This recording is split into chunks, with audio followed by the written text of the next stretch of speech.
जो paper leak की घटनाएं हुई, राजस्थान शर्मसार हुआ।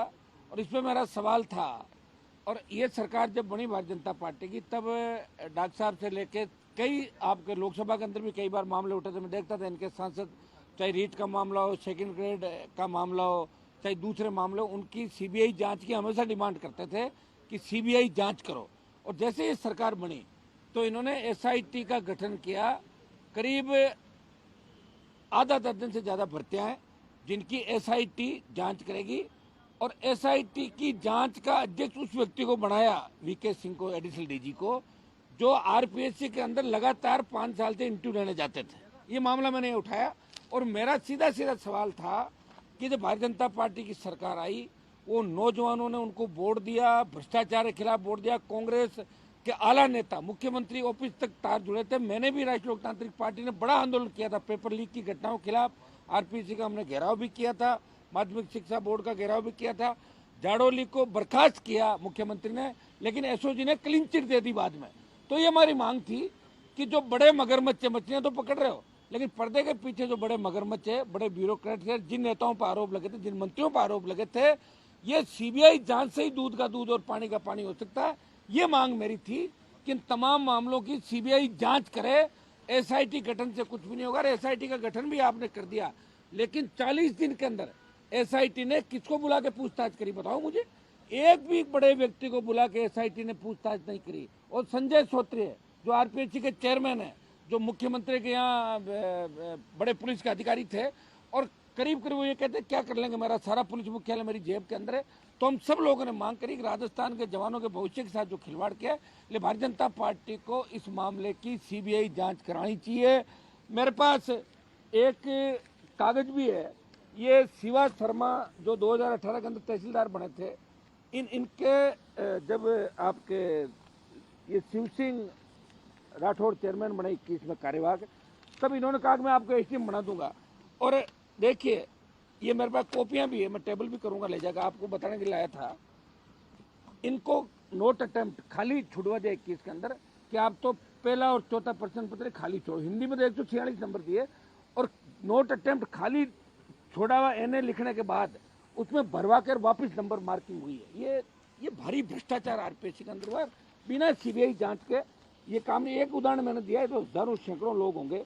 मैं तो जब 13, 14, 15 के अंदर था, जब आरपीएससी के भ्रष्टाचार का हबीब खान गोरान के समय मीडिया ने खुलासा किया था, मीडिया की बदौलत ये मामला बाहर आया था, तब हमने ये भी मांग करी थी कि आरपीएससी के 2005 से लेके और 2015 तक के जितने भी अध्यक्ष, उनके रिश्तेदारों की, या जो सेकंड ग्रेड थे, फर्स्ट ग्रेड थे, थर्ड ग्रेड थे, जिनके ग्रेजुएशन में, पीजी में सेकंड ग्रेड, सेकंड डिवीजन है, वो व्यक्ति आरपीएससी का एग्जाम में टॉप कैसे कर सकता है। तो ये जांच सारी होनी चाहिए। सीबीआई जांच की मांग हमेशा हम कर रहे हैं, लेकिन दुर्भाग्य से सरकार सीबीआई को जांच देना नहीं चाहती।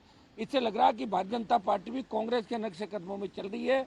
ये जाड़ोली का जो बर्खास्तगी का मामला था, ये इस ओर कर सकता है कि मुख्यमंत्री उनको बर्खास्त करते हैं और एसओजी उनको क्लीन चिट देती है।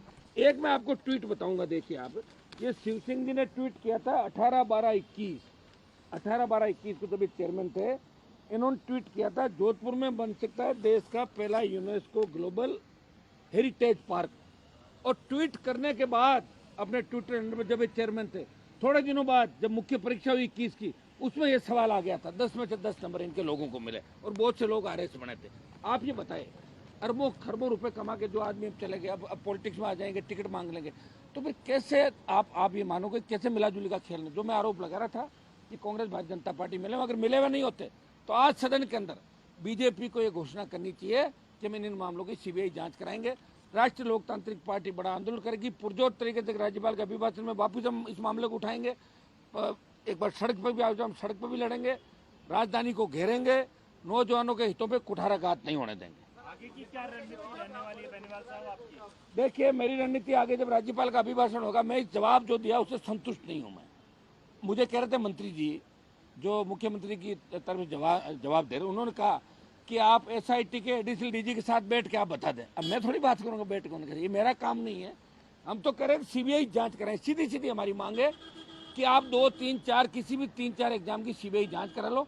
इसमें नेता भी पकड़े जाएंगे, चीफ मिनिस्टर के लोग भी पकड़े जाएंगे, और एक बार जब पकड़े जाएंगे तभी खुलासा होगा, तभी आरपीएससी का जो एक दबदबा था, आरपीएससी की जो इज्जत थी, वो वापस जब ही होगी। नहीं तो हर व्यक्ति कहता है कि आरपीएससी पे भरोसा नहीं, माध्यमिक शिक्षा बोर्ड पे भरोसा नहीं, कर्मचारी आयोग पे भरोसा नहीं रहा।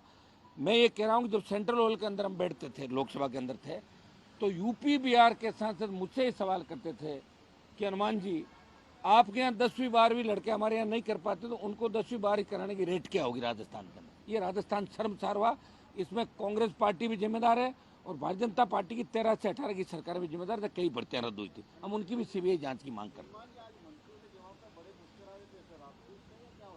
कौन से मामले में? मंत्रियों के जवाब के मामले में नहीं, वो उनका राज्यवर्धन जी का एक जवाब का मामला था, उससे ही ढंग से दे नहीं पाए, तैयारी के साथ आया तो जल्दी में आए होंगे, भूल गए होंगे, लेकिन वो सही जवाब नहीं दे पाए थे।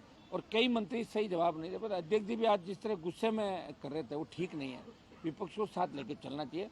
और जिस तरह बार बार डोटासरा जी को करीब 7-8 बार डांट के बिठा दिया, ये भी गलत है, बार बार डांटना भी गलत है। स्थगन प्रस्ताव भी आपने लगाया था? स्थगन प्रस्ताव मैंने बिजली पे लगाया था कि प्रदेश में जो अघोषित बिजली की कटौती हो रही है, किसान को आप अभी फसल किसान ने बो दी, उसको 7 घंटे बिजली की आवश्यकता। आपने सरकार बनने से पहले कहा था कि 7 घंटा बिजली देंगे, 24 घंटा सिंगल फेज देंगे। सिंगल फेज 8 घंटा भी नहीं मिल रही है और 7 घंटे के जगह 3-4 घंटे ट्रिपिंग में बिजली मिल रही है। फसल तो खराब हो जाएगी, बाद में बिजली देने का क्या फायदा। ये स्थगन लगाया था, लेकिन स्थगन पे बोलने का मुझे